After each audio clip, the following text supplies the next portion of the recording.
Bonjour très chers auditeurs et apprenants et bienvenue une fois de plus dans cette formation consacrée à l'apprentissage du logiciel Autodesk Advanced Style. Dans la précédente vidéo, nous avons travaillé sur les interfaces Advanced Style et aujourd'hui nous allons marquer un pas de plus en abordant ce chapitre consacré au modèle 3D du logiciel Autodesk Advanced Style.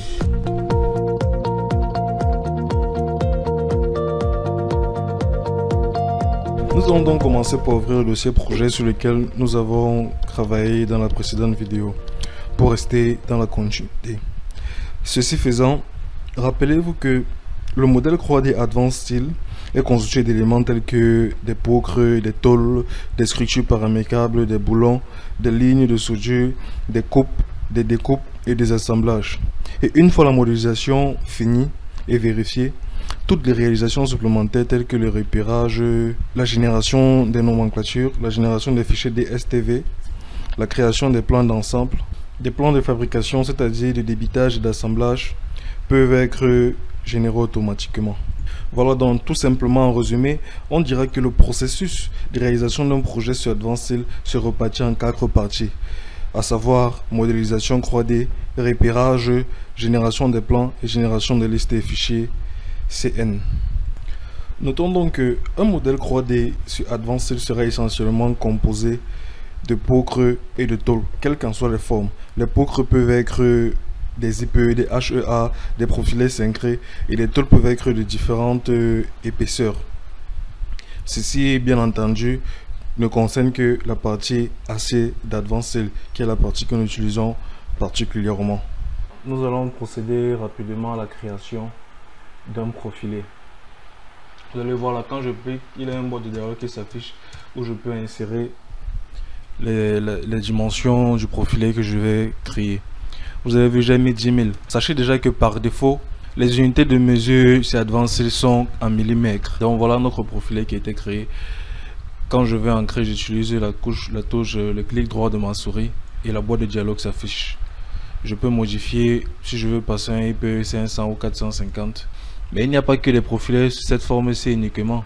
Il y a aussi d'autres formes de profilés, comme par exemple, utilisons ces profilés-ci, qu'on va appeler des profilés cognés dos à dos. Vous allez voir là, je n'ai pas mis la dimension, mais elle est venue standardisée. Voilà à quoi elle ressemble. On sera aussi appelé à créer des profilés cintrés, dont on va essayer de faire un exemple là. Vous voyez, quand je clique, utiliser directement un système de lignes plane.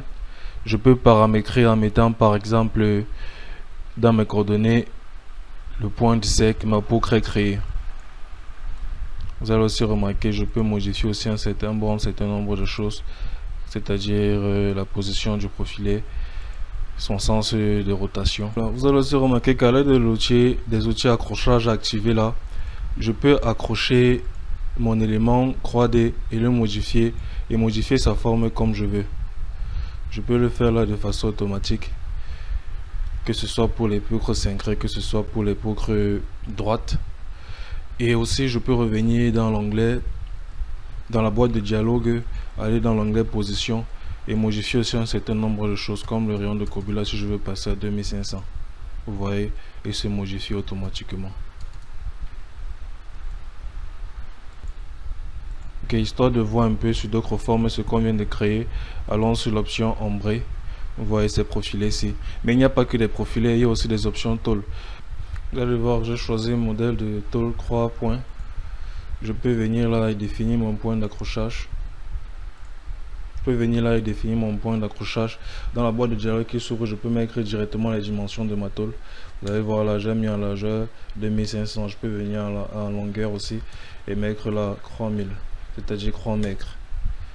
Vous voyez, la boîte de dialogue va s'ouvrir et ma tôle a été créée. Je peux encore modifier les dimensions. Je peux venir aussi modifier l'épaisseur. Il y a des tôles noires de 12 mm. Ça varie. Ça peut aller jusqu'à 300 mm. Ça existe sur le marché. Donc vous l'avez remarqué, dans la boîte de dialogue, je peux modifier à souhait.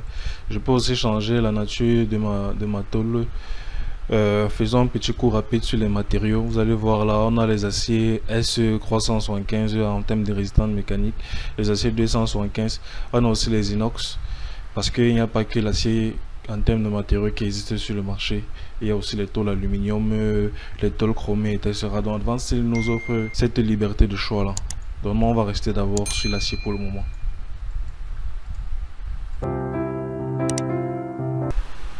Ok, parlons donc maintenant des outils d'usinage. Commençons un peu par les objets grusage qui permettent de découper les profilets.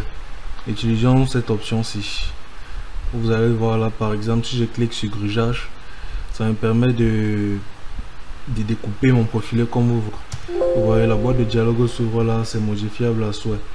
Quand je viens ce type de chanfrein, vous avez vu là, j'ai mis des arrondis, je peux aussi les supprimer et considérer qu'il n'y a pas d'arrondi. Vous voyez, ma section là est simple et nette. Si vous voulez mieux voir, on peut venir sur ombré ou alors sur conceptuel. Voilà, j'ai fermé, je peux revenir encore ancrer là et modifier cette touche-ci à souhait. Pour la profondeur, la dimension de notre profilet est très importante. Là, on a un profilet 450, donc je pourrais pas aller à plus de 450. Je peux mettre par exemple 300. Et vous voyez comment ma profondeur se modifie là. Tout ça, ça dépend de nous. Donc je continue maintenant avec l'ocre.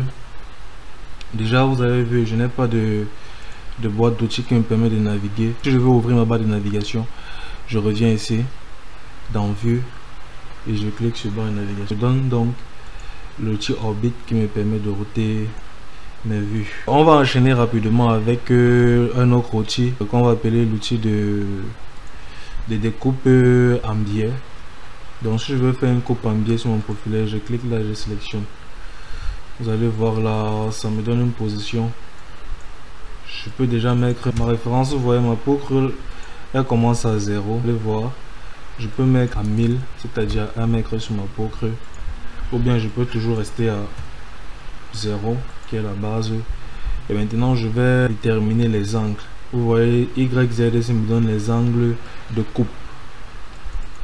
Et vous allez vous rendre compte que lorsque vous allez travailler sur des ouvrages à réaliser, ça sera très important. Mon angle de coupe, je peux pas aller à plus de 90, donc par exemple là mettons 45, une coupe à 45 degrés. Vous voyez, je peux encore mettre une coupe même à 30 degrés. Cet outil est beaucoup utilisé lorsqu'on veut réaliser des assemblages au niveau du fêtage ou bien au niveau des poutres et poteaux. Continuons donc en utilisant aussi ces mêmes options sur les tôles. Vous allez voir là, je peux toujours venir, si je veux par exemple utiliser cet objet, cette découpe circulaire, c'est ce que je viens, je sélectionne là, je sélectionne ma tôle. Assurez-vous bien que cet outil si accrochage soit bien actionné, ça vous permet d'avoir des points de repère. Comme par exemple là, j'ai actionné milieu, centre, nœud, qui me permettent d'avoir les accrochages principaux. Je viens par exemple là sur cet axe-ci et je définis mon rayon. Je veux par exemple, ma tôle fait 2500 x 2500. Je veux par exemple faire un arrondi de 1000. Vous voyez là, cet arrondi a été fait et je peux modifier ici comme je veux. Je peux aller à 1500 et je peux revenir même à 800. Vous voyez, je peux fermer là et à chaque fois que je vais réouvrir, j'ouvre là. Si je veux modifier la position en fonction bien entendu de mon axe d'application, je peux venir là. Et vous voyez ma coupe est nette, je peux voir l'épaisseur de ma tôle et voilà. Je vous invite donc à explorer tous ces autres outils et à vous exercer à la maison en les appliquant sur les tôles. Vous allez voir, c'est vraiment très pratique. Bon, vous allez voir aussi, il nous est possible de créer des objets de groupe et de boulons sur des poutres. Par exemple, cette poutre-ci que je venais de créer, créons-en une autre. Vous allez voir cette poutre-ci, on la laisse en IP 400. Je peux venir créer à base de cet onglet-ci. Je peux venir m'amuser à créer des tôles sur cette poutre-ci. C'est aussi un outil, ce sont aussi des outils très bénéfiques lorsque je veux créer mes propres assemblages. Vous allez voir là, j'ai cliqué sur mon profilet. Vous allez voir directement ma boîte de dialogue s'ouvre avec le cuboïde. Le cuboïde, c'est ces petits cadres transparents qui nous permet de modifier chaque paramètre que nous créons à chaque fois et d'ouvrir les boîtes de dialogue. Donc je viens là par exemple, je mets des deux côtés, vous voyez ça apparaît directement. Je peux modifier aussi les épaisseurs de ma tôle. Par exemple, mettons une tôle de 20 mm, automatiquement l'épaisseur a changé. Je peux venir modifier la largeur, j'ai un IP 400. Donc sur la largeur, je peux aller par exemple en mettant 380. Là, je peux mettre à 100. Vous voyez, ça me donne déjà ça, c'est un peu comme des raidisseurs. Je peux continuer encore en créant une tôle, par exemple en surface. Je peux encore continuer à modifier comme je veux. L'épaisseur, je peux venir à 12 par exemple. Je peux modifier la largeur en mettant par exemple la 400. Vous voyez, ma tôle est plus longue. Lorsque je vais créer des groupes de boulons, je peux venir sur cette option, sur composant boulon ancrage. Je clique sur les profilets. Vous voyez, ça me demande de sélectionner l'assemblage. Je dis oui. Et je clique sur l'autre modèle assemblage qui est ma tôle. Vous voyez là, des boulons ont été créés. Si je prends en filière, vous allez voir cela un peu plus détaillé. Mon cuboïde étant ouvert, je viens de double-cliquer sur le cuboïde. Ça m'ouvre encore ma boîte de dialogue concernant cette option là. Et je peux modifier. Vous voyez, c'est serré là. Je peux essayer de mettre les distances de départ ou bien les encrax. Mettons par exemple à 100. Vous voyez, à 100 c'est idéal. Ça me permet d'avoir une bonne distance entre mes boulons. Et j'ai ça. Par exemple, je peux venir encore modifier là le nombre de boulons sur la longueur. Vous voyez, j'ai là 6 boulons.